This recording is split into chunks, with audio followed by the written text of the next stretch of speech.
agora Sub40, o programa de entrevistas de Ópera Mundi com Breno Altman. Boa noite a todos e a todas. Hoje é 25 de fevereiro de 2021. Começa agora mais uma edição do programa Sub40.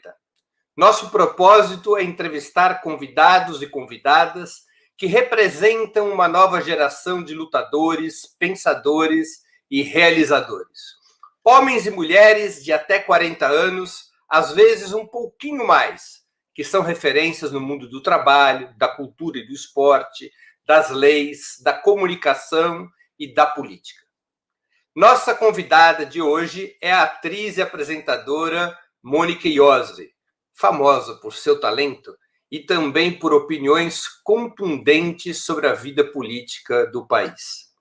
Além das perguntas que serão feitas por mim, nossos espectadores e espectadoras também poderão apresentar questões. Basta escrevê-las na área de bate-papo do Facebook ou do YouTube. Na medida do possível, essas questões serão encaminhadas para a resposta da nossa convidada. Boa noite, Mônica. Obrigado por atender o nosso convite. Boa noite, Breno. Saudade de falar com você. Mônica, a primeira pergunta desse programa é sempre indelicada. Você é uma legítima sub-40? Nossa, daqui a pouco não, né? Eu tô com 39 e eu faço 40 em novembro desse ano. Mas eu já tô tanto com esse negócio de 40 na cabeça que um amigo meu foi tirar sarro assim no meu último aniversário. Aí, e ele é um pouquinho mais novo que eu. Aí ele falou: Mô, comenta com a gente como que é ter 40. E eu já tô tão imbuída desse sentimento dos 40 anos que eu falei: poxa, é verdade, Rafa, tá mudando alguma coisa dentro de mim. Aí ele falou: sua louca, é só ano que vem que você faz 40. Mas tá tudo bem com isso. Bem protegida do Covid. Bem protegida. Tô bem trancadinha dentro de casa. Tem que estar, né? Às vezes você se sente meio trouxa, porque não é todo mundo que tá fazendo isso. Aliás, parece que cada vez menos gente, né? O que eu acho um processo muito louco, porque a gente nunca viveu números como os que a gente está vivendo agora. E o povo tá se jogando como se nada estivesse acontecendo. Mas eu tô me mantendo bem reclusa o máximo que eu posso. Mônica, de Ribeirão Preto a Ribalta, televisão, como é que foi teu caminho? Quando você descobriu que ser atriz é o que queria da vida? Conte sua vida. Cara, parece clichê, né, Breno? Mas eu não me lembro de eu querer ser muito outra coisa desde muito pequena, assim. A minha irmã, ela sempre quis ser professora e ela gostava de dar aula, assim, de mentira para mim e para as bonecas, e eu já entrava ali na personagem de sou uma aluna junto com essas bonecas. E eu não me lembro de querer ser outra coisa. Acho que teve, na verdade, quando eu já fiquei maiorzinha, eu tinha uns 13 anos por aí, eu estava na dúvida se eu queria ser ambientalista do Greenpeace, eu achava o máximo, eles saírem salvando baleias pelo mundo e tal, se eu queria ser presidente, olha que modesta, ou atriz. Então, eu lembro de eu fazer isso, deu muito pequena, passando cena sozinha no espelho, e eu lembro da minha felicidade de quando a gente começou a ter aula de teatro na escola, que foi quando eu estava na 4ª série, em Ribeirão Preto, e aí nunca mais quis fazer outra coisa. Para desespero da minha mãe no primeiro momento, mas hoje ela tem orgulho. E aí, bom, você decidiu ser atriz, e aí, quais foram os passos seguintes em Ribeirão Preto e para fora de Ribeirão Preto? Em Ribeirão Preto, depois da escola, eu fui me enfiando nos grupos de teatro amador, naquele esquema de um monte de adolescente junto, com professores de teatro dirigindo, fazendo teatro infantil, em shopping, fazendo pesquisa. E Ribeirão tinha, na época, uma secretaria de cultura muito legal, que eles traziam uma série de professores, principalmente de São Paulo, para dar aulas gratuitas. E toda oficina que aparecia, eu me inscrevia. Aí eu lembro que em 96, a gente teve a oficina do Jaime Paes, que é um incrível professor, diretor, E a oficina dele era sobre 100 anos de Bertolt Brecht. E ali alguma chave mudou dentro de mim, assim, e eu realmente, estava muito claro para mim que dali a pouco eu ia prestar vestibular e que eu não ia fazer outra coisa que não fosse artes cênicas, e ter esse encontro com o Brecht tão nova também me fez começar a ter um outro olhar para a política, assim. Então as coisas foram meio misturadas. Aí, depois disso, chegou finalmente a época de prestar vestibular e eu prestei artes cênicas e, na verdade, prestei outras coisas também, porque tem poucos cursos, né, de artes cênicas no Brasil. Além de artes cênicas, você prestou vestibular para outros cursos? Nossa! Prestei para tudo que você imagina. Eu prestei para artes cênicas, eu prestei na Unicamp e na USP. Mas eu prestei letras, se não me engano, não, na Unesp eu prestei educação artística, eu prestei letras, eu prestei jornalismo, eu prestei rádio e TV, eu prestei imagem e som, porque onde tinha curso de artes cênicas eu prestava. Eu só não prestei em Londrina, na UEL, porque eu não tinha dinheiro na época de ir para lá fazer a prova de aptidão, então eu nem prestei. E eu passei, assim, na maioria das coisas que eu prestei. Então, quando a minha mãe viu que eu tinha passado em outras coisas, e mesmo assim escolhi artes cênicas, acho que ela viu que não tinha jeito mesmo, e me incentivou. E aí você foi fazer artes cênicas em Campinas? Fui fazer artes cênicas em Campinas em 2002. Aí me formei em 2005, vim para São Paulo. E como começou a sua atividade profissional como atriz? O CQC foi a primeira experiência de televisão, mas você teve experiência de teatro? Tive, mas não muita, né? Muito louco isso. Porque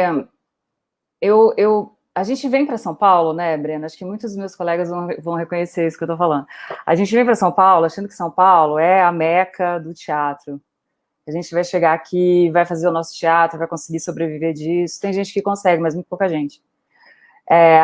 Aí eu entrei no Núcleo Experimental de Teatro do SESI, que, aliás, eu nem sei mais se tem esse núcleo, era um negócio tão importante. Mas, ao mesmo tempo, eu trabalhava vendendo livro, trabalhar na Livraria Cultura, fazendo um merchan aqui rapidinho. Entrei também, ao mesmo tempo, na Universidade Livre de Música, que eu sempre quis estudar música.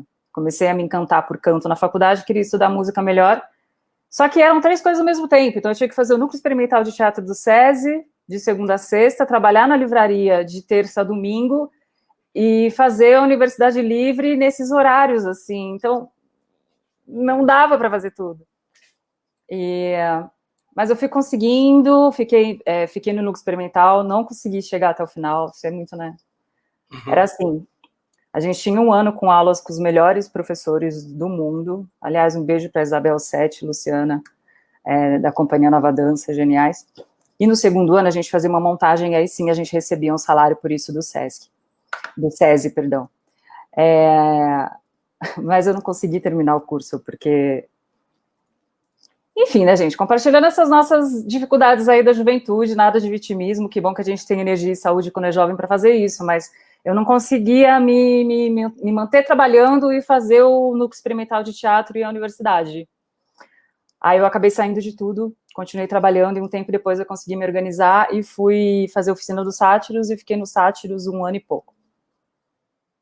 Aí eu comecei a estudar para fazer mestrado na Unicamp, queria fazer mestrado sobre teatro grego, que foi a minha peça de formatura, e aí, no meio disso... A sua peça de formatura foi o quê? Qual mesmo? Ifigênia em Aulis. Ifigênia em Aulis. E aí, eu, no meio disso, de eu estar em casa focando para estudar, para entrar no mestrado, apareceu o concurso do CQC. Então, é um caminho bem vertiginoso. Sim, mas o que te fez se inscrever para o CQC? Você vinha, pela tua trajetória universitária, era uma trajetória de teatro clássico. Não era de comédia. Não. Nem de na faculdade a gente até fez, né, alguns espetáculos de comédia, e eu sempre gostei muito. Mas isso é muito engraçado, como a televisão acaba te... não te taxando de alguma coisa, eu não gosto também de falar isso, mas como você alcança muita gente muito rapidamente, e o CQC tinha esse lado de humor, as pessoas acabam me reconhecendo muito como uma atriz cômica, e muitas vezes até como humorista mesmo, que é uma coisa que eu nunca fui e nunca nem pensei em ser. Uhum. Mas, na minha vida, com os meus amigos mais próximos, eu sempre fui a mais palhaça, assim. Era uma coisa minha no meu cotidiano. E aí eu acompanhava o CQC porque eu gostava muito da parte de política.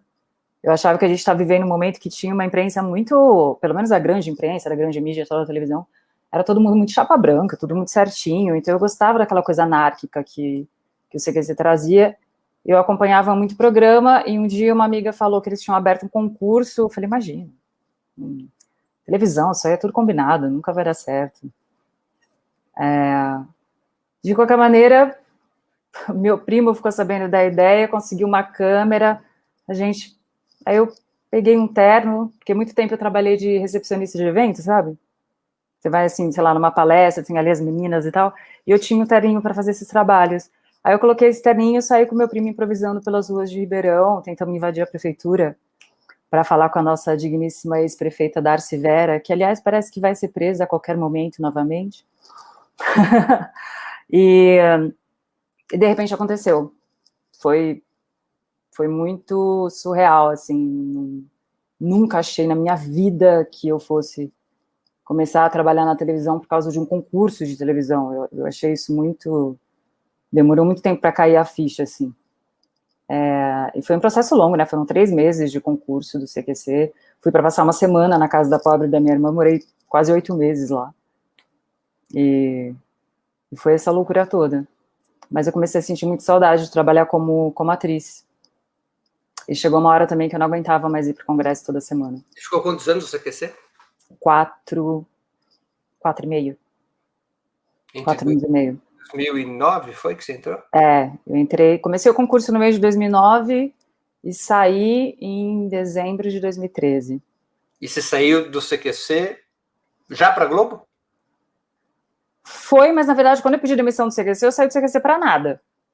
Eu saí do CQC porque eu não aguentava mais trabalhar no Congresso Nacional. Aquilo estava me fazendo mal, meu espírito e a minha fé na humanidade, e estava me fazendo mal fisicamente mesmo. Por quê?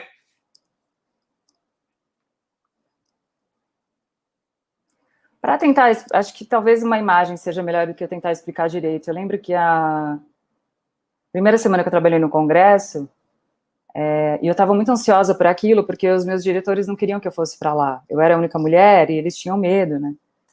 Geralmente os meninos que iam, que eram uns caras que tinham, assim, um porte e tal, às vezes era o Danilo Gentili, o Rafinha Bastos, eles já sofriam muitas violências, então eles tinham muito medo do que podia acontecer comigo, eles achavam que os caras iam me engolir e tal. Então eu fui para lá muito ansiosa e muito feliz para finalmente conseguir fazer o que eu queria. Mas eu lembro, Breno, quando acabou a primeira semana,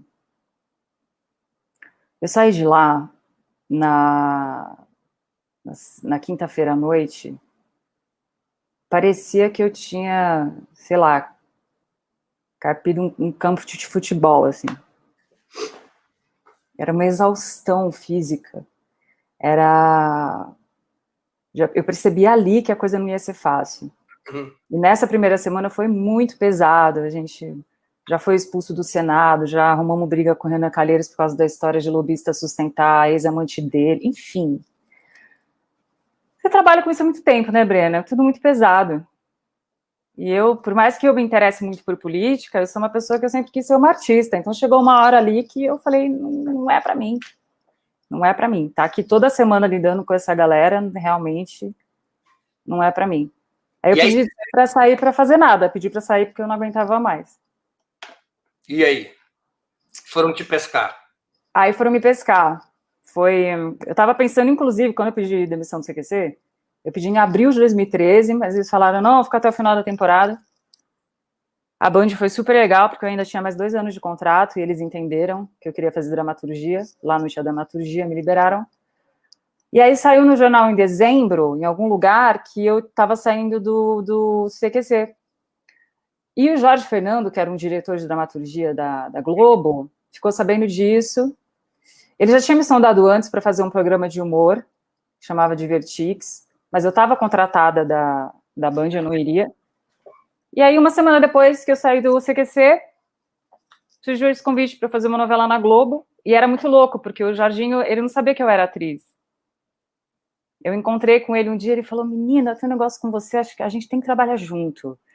Você não sabe, mas você é atriz, sabia? Ele falou para mim. Aí eu falei, Jorginho, tentando assim, né, não parecer grosseira e tal, eu falei, Jorginho, na verdade eu sou atriz, eu fiz faculdade de cênicas, trabalhei com teatro. Aí ele falou, eu sabia!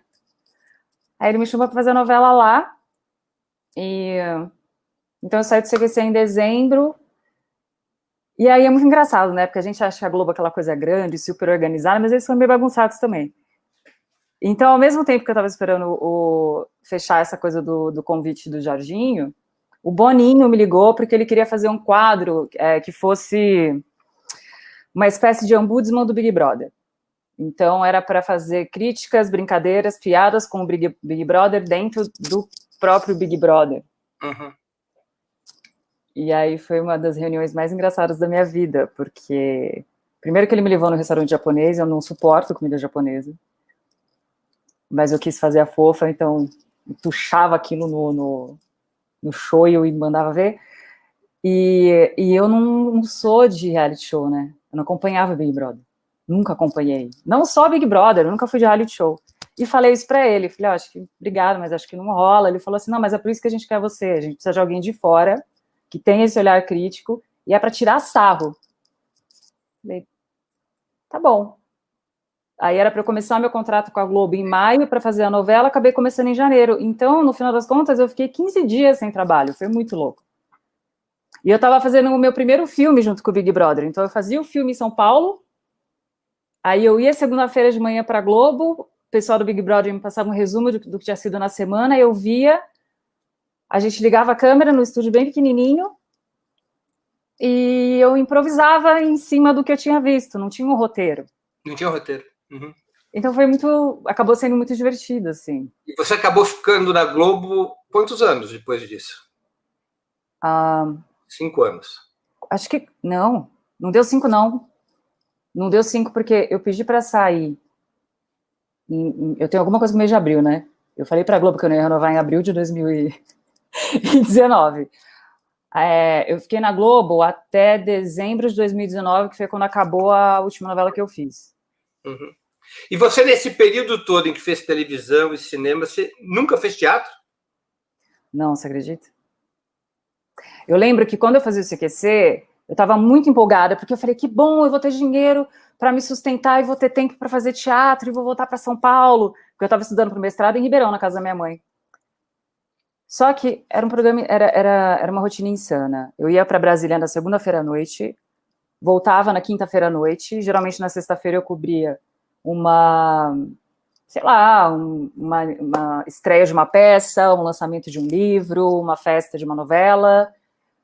E aí, no domingo, eu estava em algum lugar do Brasil cobrindo o Campeonato Brasileiro, cobrindo jogo de futebol. Então, não tinha vida.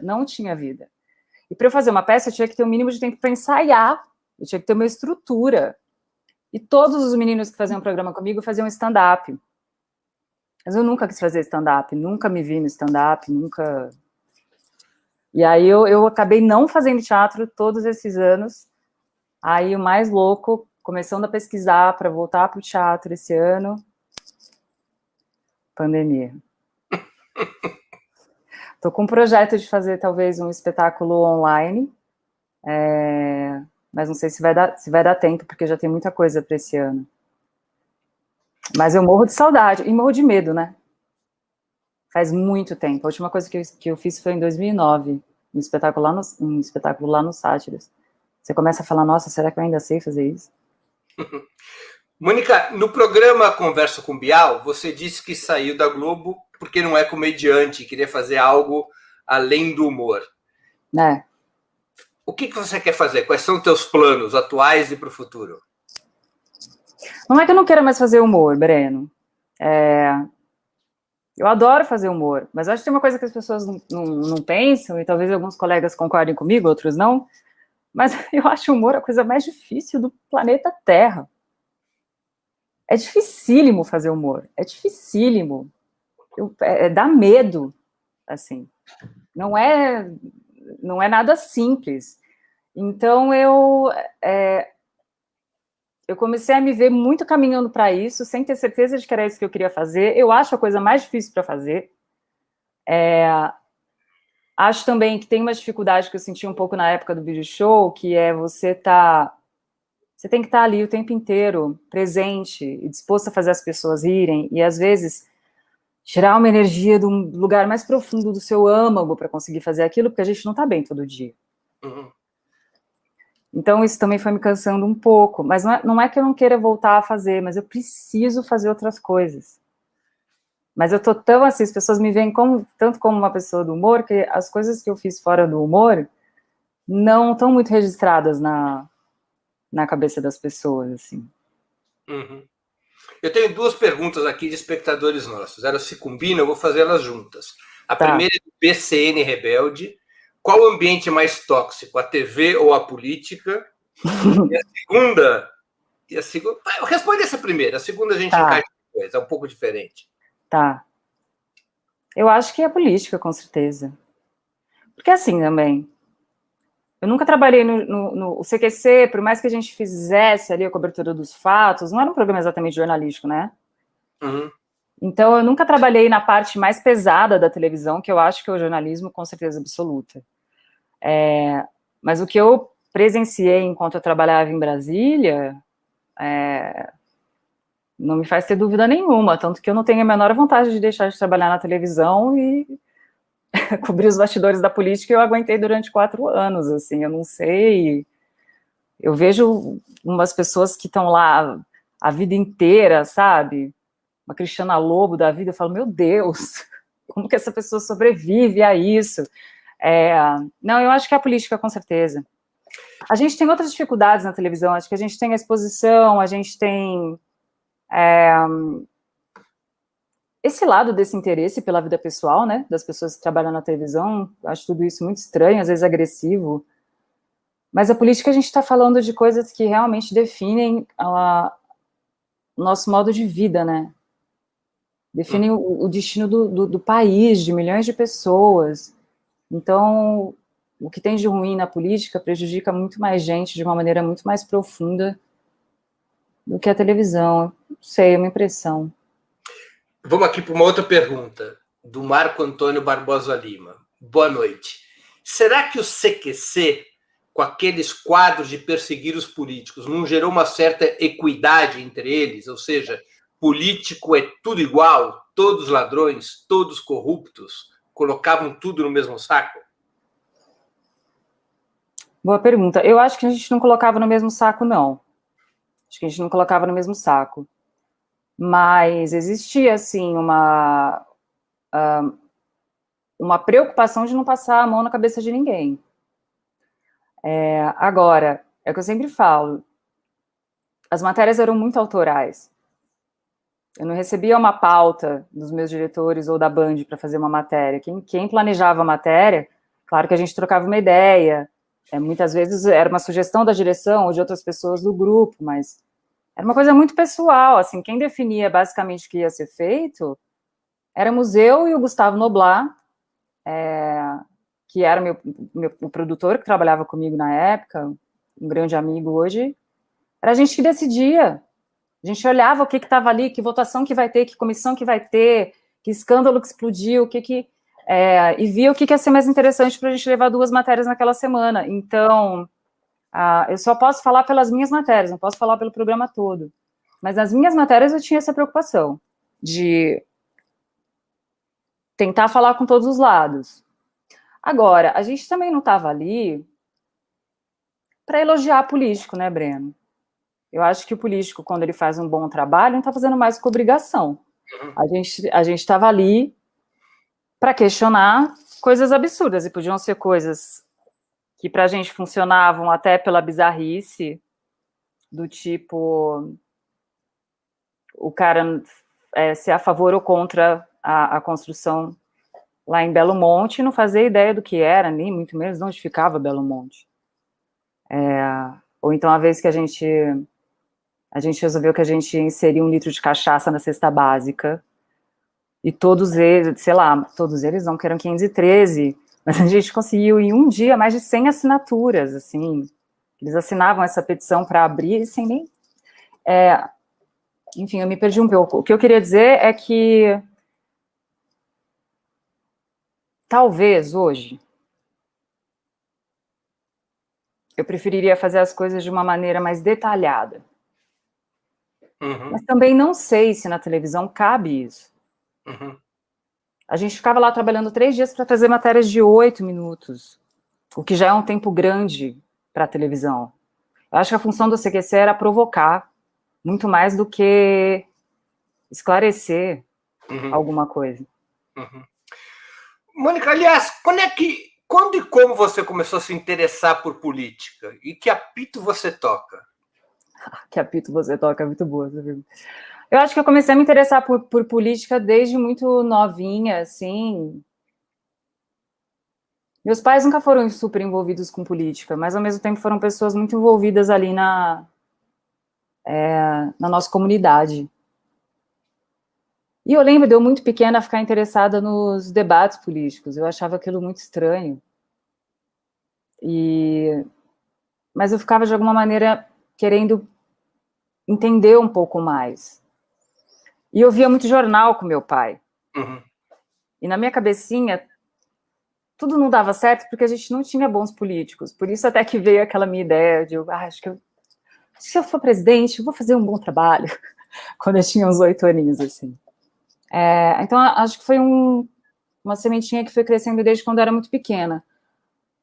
Depois, quando chegou aquele momento que eu te falei que eu fiz aquela oficina do Brecht, ali me veio um outro interesse, porque não foi só pela política nossa aqui do dia a dia partidária Brasil, mas é um entendimento maior do quanto a política rege a nossa vida e do quanto toda discussão em vários âmbitos diferentes é política também. E eu fiquei muito apaixonada pela visão do Brecht de sociedade, de consumo, das relações sociais, aquilo me encantou demais. Aí, quando eu entro na faculdade, né, pública, e aí uma série de movimentos, e os centros acadêmicos... Mas foi movimento estudantil no Unicamp? Não.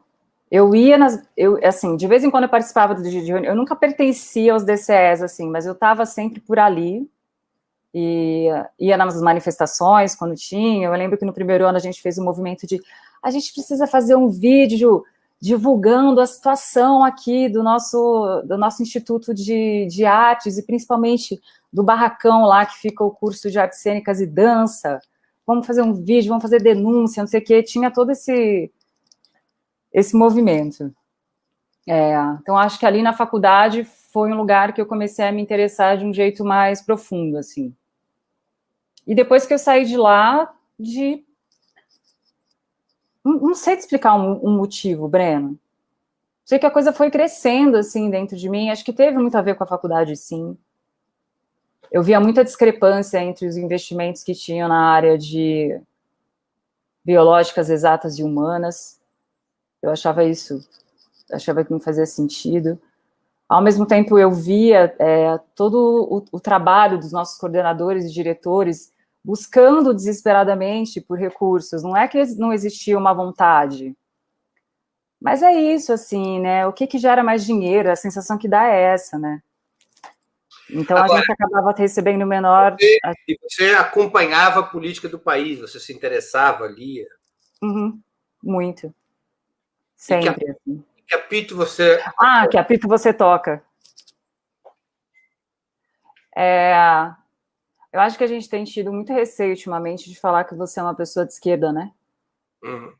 Todo mundo fala, não, eu não sou de esquerda, eu não sou de direita. Eu sou pelo Brasil. Acho que as coisas estão meio confusas, assim. É claro que eu sou uma pessoa de esquerda. É óbvio. Se bem que a gente está vivendo um momento tão deprimente, né, que se você defende os direitos humanos, você já é um comunista de carteirinha e vai comer criancinhas. Mas eu acho que ser de esquerda significa que você se interessa muito pelo bem comum. De maneira bem geral, assim. Então, eu sou uma pessoa de esquerda nesse sentido. Eu acredito que a gente tem que ter políticas públicas que beneficiem a todos, que diminuam da melhor maneira possível, que diminuam o máximo possível a desigualdade social. Não acho que o mercado tem que dominar tudo livremente. Acho que não funciona assim, principalmente num país como o nosso. Que mais? Sou a favor dos programas sociais, sou a favor das cotas. Você tinha simpatia pelos governos Lula e Dilma? Tinha, claro. Votei no Lula, votei na Dilma. Nessa última eleição, no primeiro turno, não votei no Haddad. Votou em quem? Votei no Ciro. Uhum. Na verdade, foi muito maluco. Eu fiz campanha para o Boulos, que eu sou Boulos de carteirinha, e aí eu fui acompanhar, eu comecei a perceber o cenário, porque para mim, eu entrevistava o Bolsonaro toda semana, né, Breno? Durante 4 anos. Então, para mim... CPC. Mas é aquele desespero, foi até uma coisa que eu falei no programa do Bial também, a gente mostrava o Bolsonaro para falar, gente, pelo amor de Deus, olha o nível de parlamentares que a gente está elegendo, olha este homem. Porque antes do Bolsonaro começar a ter os discursos de ódio, a gente mostrava muito o Bolsonaro pela total incompetência dele, pelo total despreparo, ele é um cara chucro. Você não consegue conversar com ele é muito limitado. Uhum. Depois ele começou a ficar à vontade e começou a disparar ódio para lá e para cá. Por que eu estava falando isso? Por que eu fui para o Bolsonaro, que eu não lembro agora? Ah, tá. Você estava contando que você fez campanha para o Boulos e votou no Ciro. Mas aí quando eu comecei a perceber que era real, que eu falei, meu Deus, este homem vai para o segundo turno. E aí eu comecei a ficar com medo gigantesco da polarização, porque o povo também queria que o Lula virou o grande bandido do Brasil, muita gente queria só que o PT acabasse. E aí eu falei, pronto. Eu pensei, se for o PT e o Bolsonaro leva. Eu lembro de ter isso muito claro. Aí eu pedi desculpas pro Boulos, falei, Boulos, você tá no meu coração. Mas eu acho que se for o PT e o Bolsonaro leva. Então vamos tentar levar o Ciro? Mas enfim, foi... Sei lá, sempre me sinto tão ingênua no final das contas. A postura política da Globo influenciou na tua saída da emissora? Não. Não, porque eu acho que tem...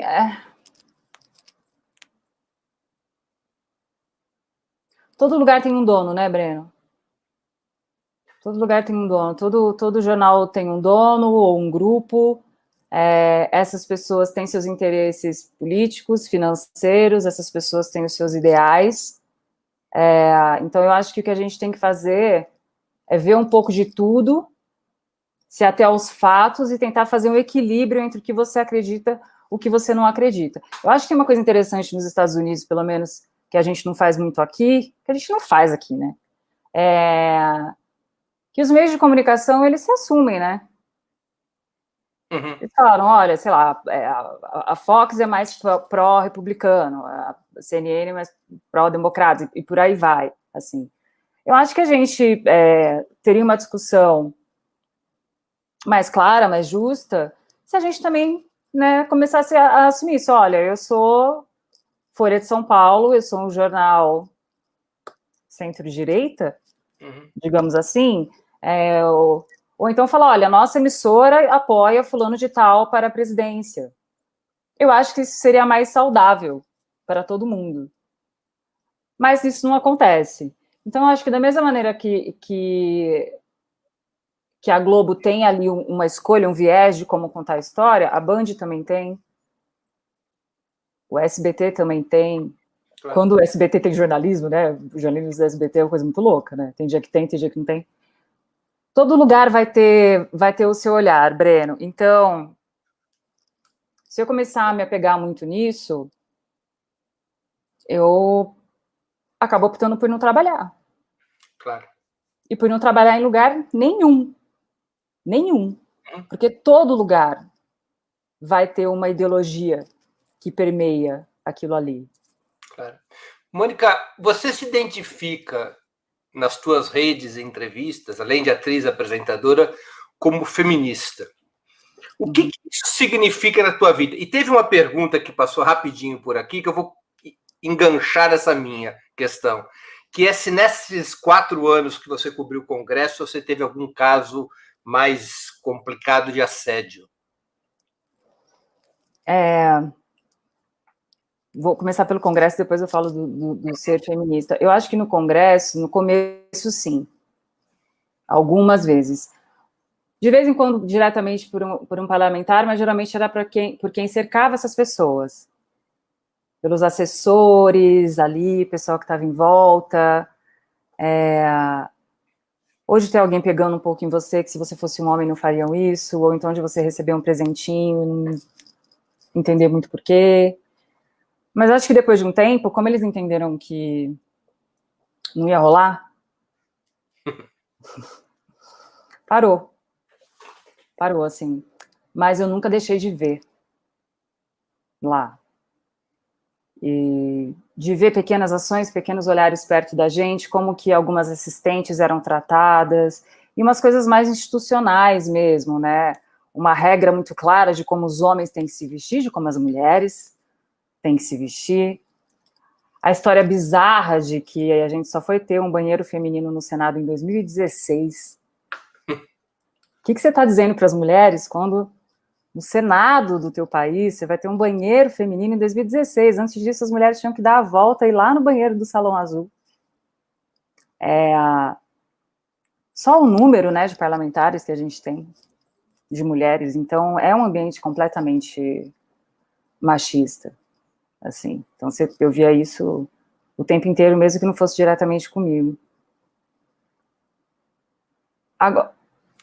Agora, o que é... Você perguntou o que é ser feminista para mim? Ou o que significa na tua vida? O que isso significa na tua vida ser feminista?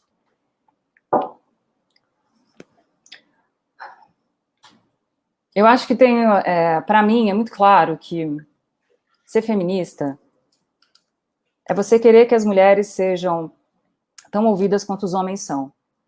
É a gente querer que as mulheres ocupem os espaços de poder tanto quanto os homens.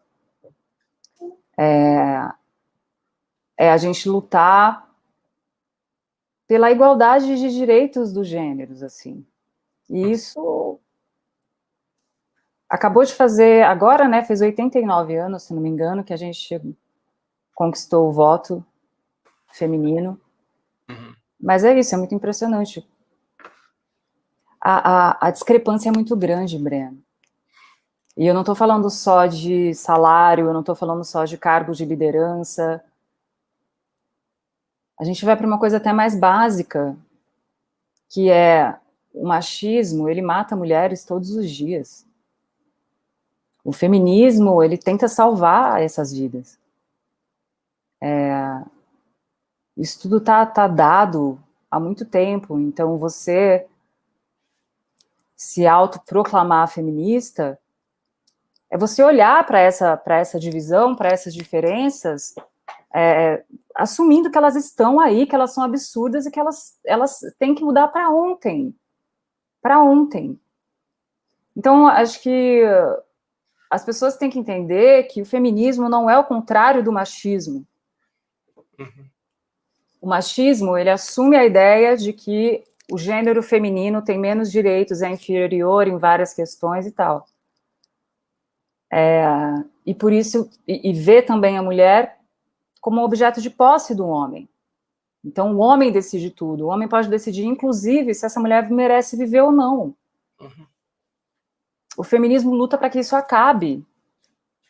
Então, se você é uma mulher, que você acredita que a gente tem os mesmos direitos que os homens, e que os homens têm que parar de colocar a gente nesse lugar de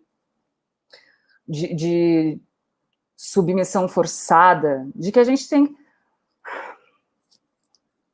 É muita coisa, Breno, mas assim, a primeira coisa, a gente tem que parar de ser morta. A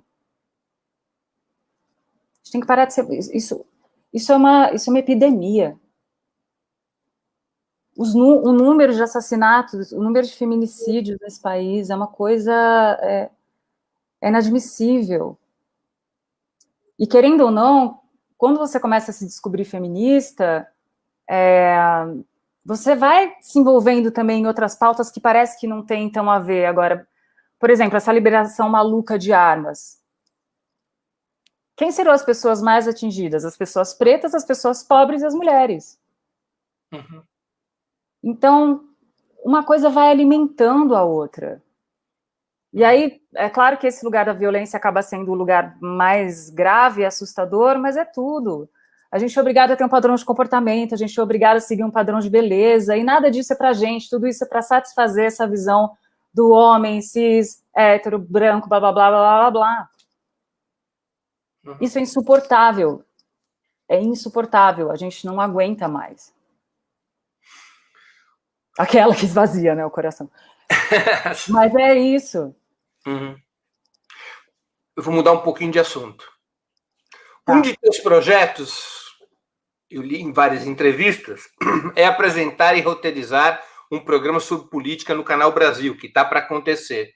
É uma retomada da tua experiência no Extinto CQC? Não. Porque esse programa é uma coisa... Não. É claro que o CQC me aproximou da política de um jeito muito profundo e é impressionante, né? O programa acabou, daqui a pouco vai fazer quantos anos? Sei lá, já fez 5 anos, eu acho. Uhum. Eu saí do programa, já vai fazer 8 anos, mas o que eu quero com esse programa que a gente vai fazer no Canal Brasil é uma coisa muito distinta do que a gente fazia no CQC. No CQC é o que eu te falei, a gente queria colocar o dedo na ferida, a gente queria realmente mostrar aquilo de um jeito mais escrachado, mais ácido. O meu programa é uma ideia bem diferente. A ideia do meu programa é a gente explicar, não de uma maneira prepotente, não como os donos da verdade, mas a gente quer explicar a política de um jeito simples. A gente quer que as pessoas entendam o porquê que é tão importante a gente se aproximar da política. Por que é importante você se lembrar em quem você votou para deputado estadual? Qual é a diferença entre poder legislativo e poder executivo? O que está rolando essa mistura de internet, fake news e política? Quais são os regimes políticos? A ideia é explicar, ter uma visão macro, assim, do que é a política, em 13 episódios, com uma visão bem apartidária. Eu tenho muita esperança de furar minimamente a bolha com esse programa. Eu quero que qualquer pessoa se sinta à vontade para ver. Uhum. Eu não vou chamar só gente de esquerda, não vou chamar... É chamar gente de todas as áreas. É para explicar, Breno, não é para aumentar um debate meio racional que vem acontecendo. Eu acho que esse programa também vai servir um pouco para mostrar o quanto é importante a gente dar um jeito de acabar com essa polarização. E acho que quanto mais as pessoas entenderem de política, é mais provável que a polarização diminua, entende? Uhum.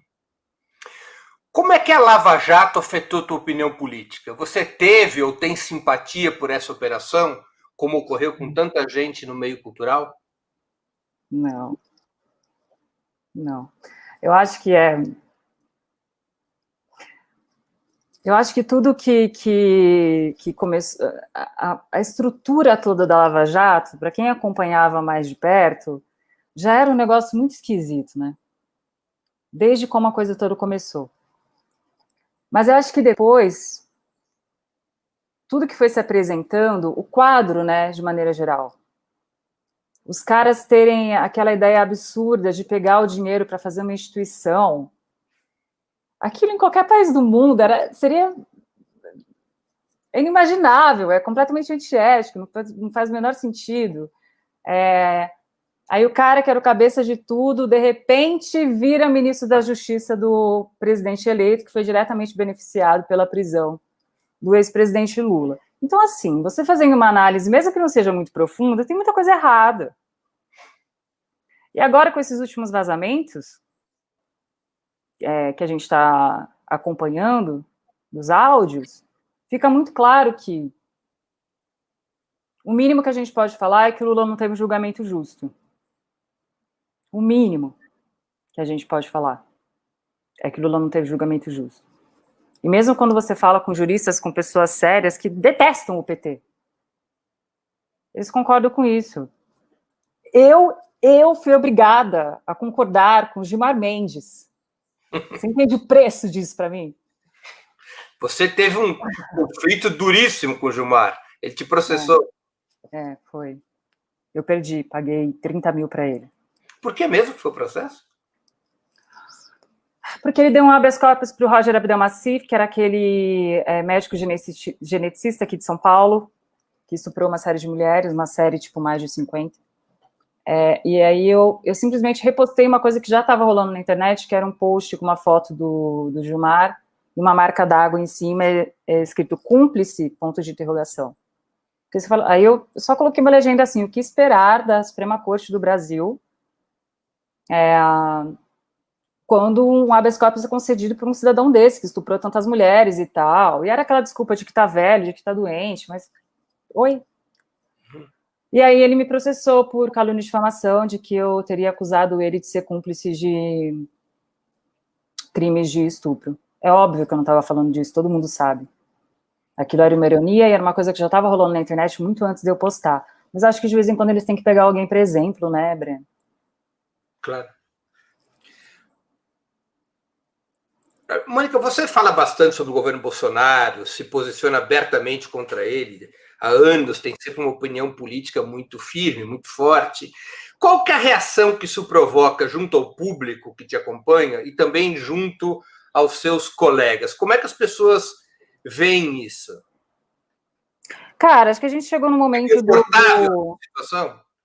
O quê? Não ouvi o final. A sua situação é confortável por ter uma postura desse tipo? É assim, você tem que saber que vai ter gente... Não vai ser fácil, Breno, mas seria muito menos confortável para mim, aliás, seria insuportável para mim não fazer isso. Uhum.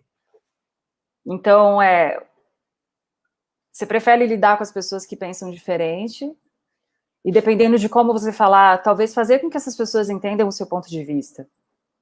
Ou você prefere ficar quieto e não ter embate nenhum? Não tenho medo Não tenho medo de embate. Aliás, a gente tem que...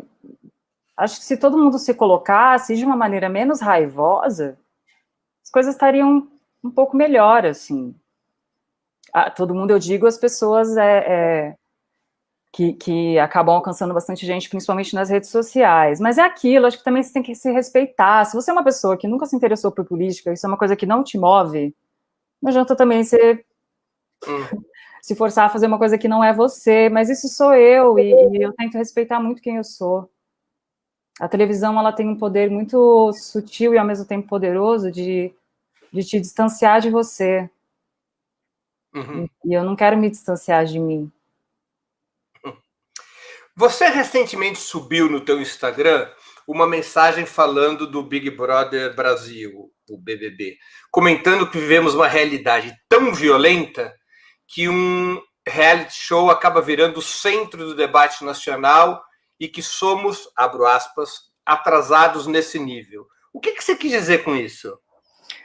Nossa, eu tinha feito um outro post que era mais assim, pé na porta, no sentido de, meu Deus, a gente está perdendo mais de 1.000 pessoas por dia e todo mundo só fala sobre Big Brother Brasil, mas depois eu me atentei que isso podia fazer com que muitas pessoas acreditassem que eu estava diminuindo o debate, né?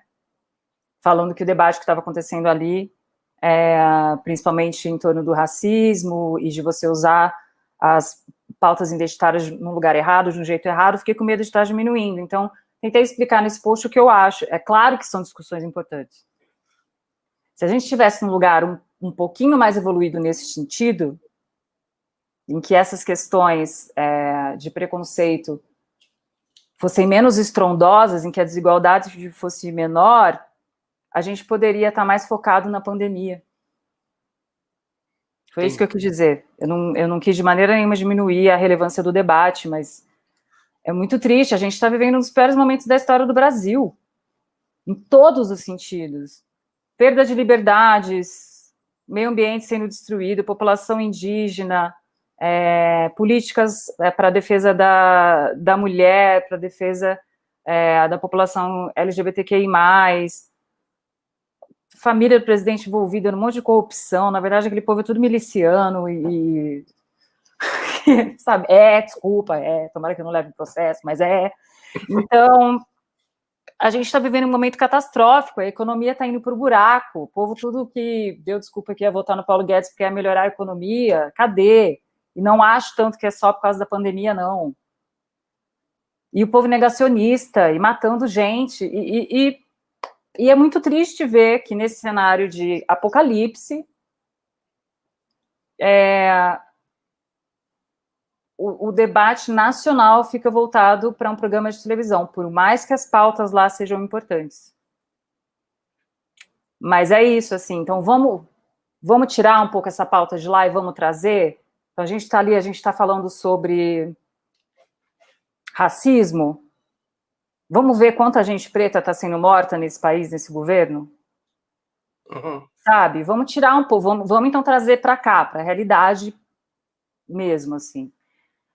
Foi isso que eu quis dizer. Não sei se eu fui bem compreendida, porque é isso, né? Entre o que você pensa, o que você consegue dizer, o que as pessoas ouvem e o que elas compreendem, tem um universo muito vasto de possibilidades. Então, são sempre tentativas. Nós estamos chegando no final. Vou te fazer uma última pergunta. O que você quer para o Brasil? Meu Deus. Nesse momento, sendo bem objetiva, acho que eu sei mais o que eu não quero para o Brasil, assim. Eu não quero que esse homem e que o grupo que o acompanha continuem na presidência, porque a gente está vivendo realmente um dos piores momentos da nossa história, e eles nem precisam dar um golpe da maneira clássica. Eles estão destruindo as instituições por dentro e estão fazendo o que eles querem. Então, a gente precisa que esse grupo de pessoas saia do poder. Se for uma jaca podre contra o Bolsonaro na próxima eleição, eu faço campanha para jaca podre. Porque é isso, nesse momento a coisa está tão feia que não dá nem muito para saber o que a gente... Vamos fazer o quê para ir para não sei onde. Nesse momento é o que a gente não precisa. Tudo que a gente não precisa nesse momento é desse homem e desse grupo no poder. Eu não consigo nem vislumbrar um pouco além. Assim, a gente só precisa tirar essas pessoas que são, além de tudo, antidemocráticas. Se o Bolsonaro visse que era possível, se ele tivesse um cenário favorável, ele já teria dado um golpe, isso é fato. As pessoas precisam enxergar isso. A gente tem que se unir para defender a democracia, se é de esquerda, de direita, de centro, de, sei lá, não importa. Os democratas têm que se unir contra essa gente. É isso. Agora vamos aqui a um ping-pong para finalizar nossa entrevista. Prato preferido? Prato? Uhum. Eu acabei de virar vegetariana. Então, eu acho que nesse momento é risoto de cogumelo. Time de futebol? Botafogo de Ribeirão Preto. Ah, isso não existe. Botinha, claro que existe. Claro Botafogo de Ribeirão Preto é mais conhecido pelo Sócrates ter jogado lá e porque uma vez o Santos do Pelé ganhou de 10-0 com 10 gols do Pelé. 11-0 com 10 gols do Pelé. Eu não precisava ter falado isso. Foi falta de generosidade da sua parte. Livro inesquecível. Nossa, tem, né, tantos. Depois eu fiquei pensando assim, mas vai ser engraçado, mas para mim um livro inesquecível que foi o livro que me aprendeu a a ler livros. Eu lembro disso muito na minha adolescência, assim. Eu comecei a ler Persuasão da Jane Austen, muito novinha.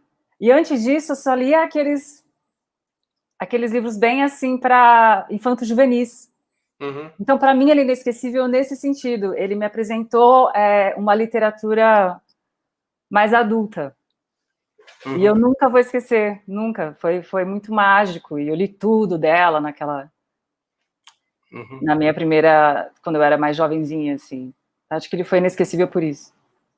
Música preferida? Nossa. Eu sou muito eclética, tem muita coisa, mas às vezes eu acho que tem músicas que te levam, né, assim, para um lugar especial, e se tivesse uma música que você fala, sabe quando você ouve uma música e fala, acho que se eu fosse uma música, eu seria essa música, que é uma música que quase ninguém conhece, chamada Elephant Gun. Depois procura aí, gente. Aquele grupo... Como chama? De um grupo que chama... Ai, qual é o nome do grupo? Eu, a louca. Eu amo a música e não sei o nome do grupo. Essa música, eu lembro que a primeira vez que eu ouvi essa música foi numa abertura de uma série linda chamada Capitu, que era baseada na obra do Machado de Assis, dirigida pelo Luiz Fernando Carvalho, protagonizada pela Maria Fernanda Cândido e do Michel Melamede. Eu estava passando pela televisão, eu parei, porque aquela música me tomou. Do grupo Beirute. Beirute, exatamente. Essa é a minha música preferida. É bonita mesmo. Filme marcante? Muitos, mesmo. Eu poderia falar Ladrões de Bicicleta, Noites de Cabiria, Sindicatos de Ladrões, Primeiro Poderoso Chefão, Tiffany's Breakfast, O Céu de Sueli, O Som ao Redor, O Beijo da Mulher-Aranha, O Sétimo Selo. Eu tenho um monte de filmes que me encantam e me ajudaram assim na minha formação artística, e são coisas que eu almejo e quero muito fazer, coisas próximas a isso. Agora, não vou ser falsa, se você me falar qual é meu filme preferido, Curtindo a Vida Doidado. Ídolo político? O quê? Ídolo político. Ídolo político? Você diz político mesmo, que tem uma carreira política, um cara... Um ídolo político ou histórico? Pode escolher entre os mortos, para não ter que... Não, eu posso falar vivos também, assim. Mas eu gosto muito da imagem do Martin Luther King pelo seguinte, eu não tenho... eu não sou religiosa, não tenho nenhuma ligação com religião, e o cara conseguiu ultrapassar essa barreira. E eu acho isso muito interessante, assim, a figura dele se tornou uma coisa muito, muito icônica. Mas, ao mesmo tempo, também tinha o Malcolm X, que era o cara que ia para o outro extremo, e que também foi importantíssimo. Agora, se eu fosse falar de uma pessoa hoje, que está próxima da gente, posso falar que é político? Eu não sei, mas acho que uma das pessoas que eu mais admiro atualmente é o padre Juliano Ancelotti. Evento histórico do qual gostaria de ter participado? Enfim, para fazer essa coisa mais de, vamos pensar na política e como eu sou cult, não sei o quê, acho que seria muito interessante estar no momento em que as mulheres conseguiram direito ao voto, que, aliás, acabou de fazer aniversário, que acho que as pessoas não têm ideia da magnitude disso, mas isso pensando do lado, nossa, quero estar num momento histórico muito importante para mudanças mundiais e tal. Mas se fosse também para momento histórico, eu queria ter ido para Woodstock, com certeza absoluta. Mônica, eu queria te agradecer muitíssimo pela entrevista. Eu tenho certeza que os nossos espectadores e espectadoras gostaram muito. Foi muito interessante, muito simpática e muito informativa sobre sua trajetória e sobre o que você pensa. Muito obrigado. Que bom. Obrigada, Breno. Foi muito legal também. Gosto muito de você, você sabe. Encerramos assim mais uma edição do programa Sub-40. A entrevistada dessa noite foi a atriz, apresentadora e feminista Mônica Iose. Eu queria agradecer a audiência, especialmente aqueles que apresentaram perguntas, e a muitos eu peço desculpas por aquelas que não puderam ser lidas e transmitidas à nossa convidada. Em especial, quero agradecer com quem contribuiu através do Superchat ou se tornou membro pagante do canal de Ópera Mundi no YouTube. Nós nos veremos na próxima edição do programa Sub-40, na seguinte quinta-feira, no dia 4 de março. Nós entrevistaremos o youtuber Humberto Matos. Até lá e um grande abraço. Para assistir novamente esse programa, se inscreva no canal do Ópera Mundi no YouTube. Curta e compartilhe nossos vídeos. Deixe seus comentários. O jornalismo de Ópera Mundi é mantido com o seu apoio. Faça uma assinatura solidária em www.operamundi.com.br. Com um pequeno valor mensal, você nos ajuda no desenvolvimento de um jornalismo independente e de qualidade. Obrigado pela audiência e até a próxima.